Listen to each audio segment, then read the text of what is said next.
Bernard Hickey, good morning to you. Paula Rebstock, her leaving, any comments about that? Yeah, she's been there for quite a while, and we've had a change of government, and she's going quietly, and the government is saying, thank you very much for a good job, well done, and we'll look for something else for you somewhere. But there's always a suspicion that when someone goes immediately after a new government comes in, that she's being pushed. And she did make herself unpopular with a lot of companies. That was her job. Exactly. You have to be a bit grumpy when you're the Commerce Commission chairman, and she did that with a few companies. But on the whole, the Commerce Commission's done a lot better in the last 4 or 5 years than it's done previously. It showed a bit of ball, so to speak. There's always been this complaint that our Commerce Commission was gutless, unlike the Australians, and she did give it some guts, and there's a few people grumbling about that, but I think that's fine, and she's been there for almost 5 years, so I think she's probably had a pretty good go, and we'll see what the new guy does. Okay. Electrification of the railways.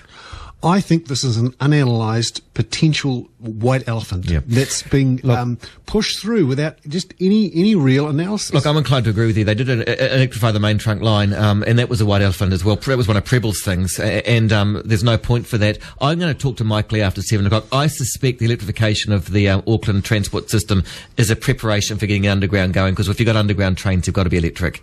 And I think that's probably the bit you're missing. Yes, I think that's a dumb idea as well. We simply, in Auckland at least, do not have enough population tightly packed enough. Yet. There's this idea that if we build it, they will come. Well, no, it's just you've got, Baker Street, the first underground railway was in England in 1880. It was a ditch, it was a trench and ditch. And now look at London. But Auckland will never be a city of 10 million people. I just don't buy it. If they're going to spend $500 million on electric trains, why don't they buy everyone a bike? You could buy... Well, it's not looking good for bikes in this whole new transport plan either. Bikes, coastal trading, walkways, it's all gone. And that's disappointing. Yeah, I think so. And the one complaint I have... the one? That's something I never hear Bernard saying. One complaint, there's usually a few, that's right. The one complaint I have is that they have not done any analysis before committing to spend upwards of $1 billion. Okay. They complained about Labor not talking to Treasury before they bought KiwiRail. And this government appears not to have done any work at all before deciding to go with electrification. And I have yet to see a proper analysis done which shows that it actually makes economic sense. South Islanders will be pretty happy paying for it though, won't they?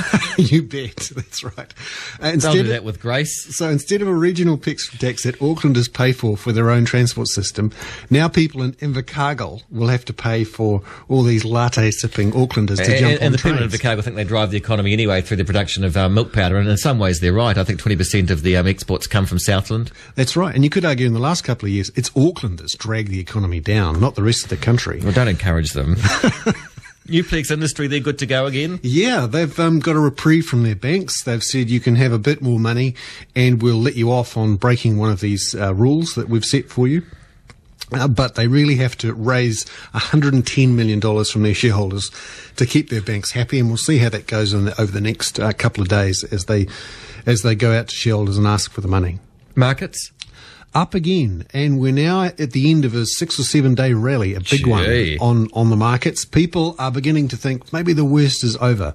To be fair, we've seen this a few times before. We saw this in November. There was a rally for a week, and everyone got back in, and they lost a whole lot more money. That's right. People are starting to think, well, it's bad, and it's still getting bad, but the rate of it getting bad is not so bad.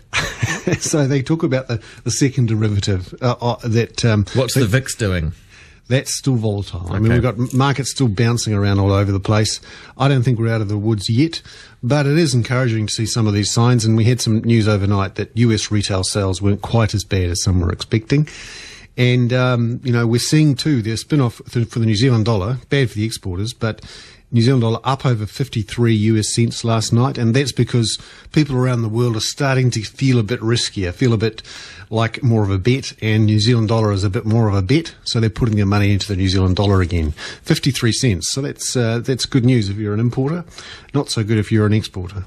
Did you see this Jon Stewart interview? With the now fabled Jon Stewart interview with Kramer. A lot of talk about this. Tell me who Kramer is. He is an interesting character. He's a former journalist for the Wall Street Journal who became a hedge fund manager, extremely loud, aggressive. He's the real sort of go-get-'em fund manager.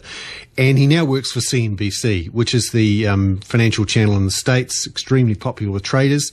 He came out 2 weeks before Bear Stearns collapsed and said, buy Bear Stearns. It's a great American institution. Then it collapsed about 3 weeks later. And now Jon Stewart, who has launched a campaign against CNBC saying they didn't ask the hard questions when the market was rallying and were cheerleading the whole market. And the chief cheerleader was Cramer.